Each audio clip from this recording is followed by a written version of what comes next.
नमस्कार, cooking with अरुणामध्ये आपलं स्वागत आहे. आज आपण बनवणार आहोत मटर पनीर. मटर पनीरसाठी मी कांदा भाजलेला आहे, थोडंसं खोबरं घेतलं, खडे मसाले घेतले, टमॅटो घेतला एक मोठा आणि थोडीशी कोथिंबीर घेतली. पूर्ण मी असं मस्त परतवून घेतलेलं आहे. आता आपण मसाला तयार करूया. मी इथे 2 बर्फाचे क्यूब घेतलेले आहेत, त्यामुळे कसं आहे आपला मसाला जो सॉफ्ट बनणार.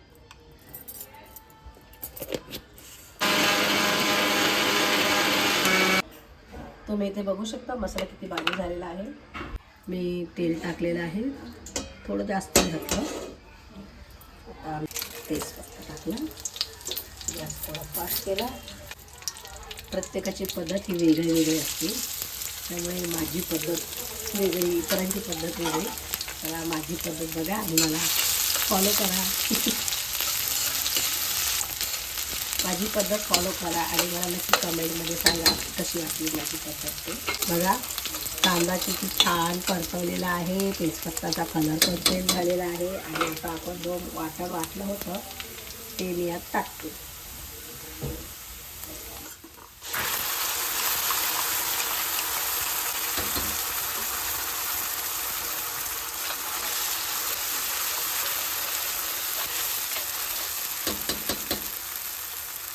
ऑलरेडी आपण मसाला भाजला होता, त्यामुळे ह्या साईडला सगळं तेल सुटत आहे.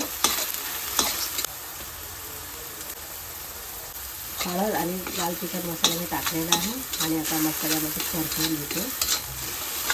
तुम्ही बघू शकता ह्या साईडला पूर्ण तेल सुटलेलं आहे, कारण ऑलरेडी आपण आधी पण मसाला भाजलेला होता.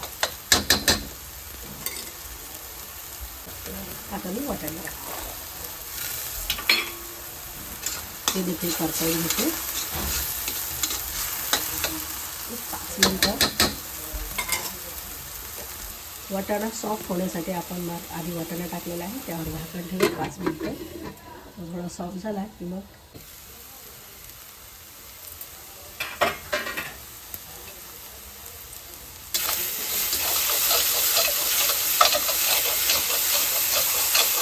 टाकलं. अजून थोडंसं मला जरा कमी वाटलं म्हणून तुम्ही तुमच्या अंदाजे घेऊ शकता पाणी. 1 मिनिट.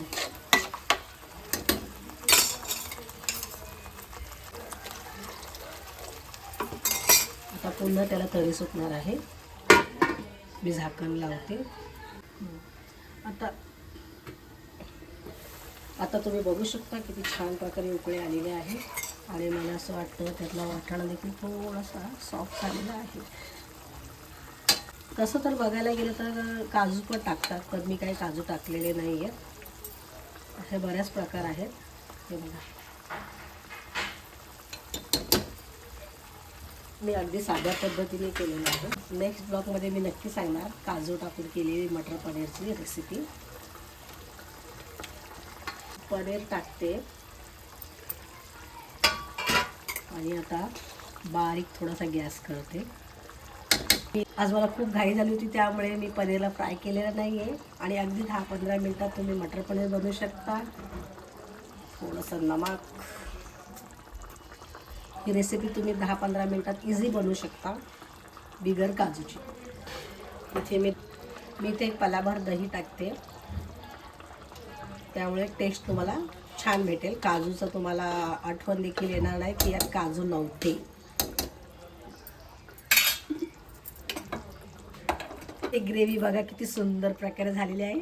मी दही टाकलं, घट्टपणा आला त्यामुळे. आता याला चांगलं बॉईल होऊन द्यायचं आणि मग मी तुम्हाला बाउलमध्ये काढून टाकलं ते. मग बघा कसं झालं ते. तुम्ही बघू शकता आपलं मटर पनीर तयार आहे.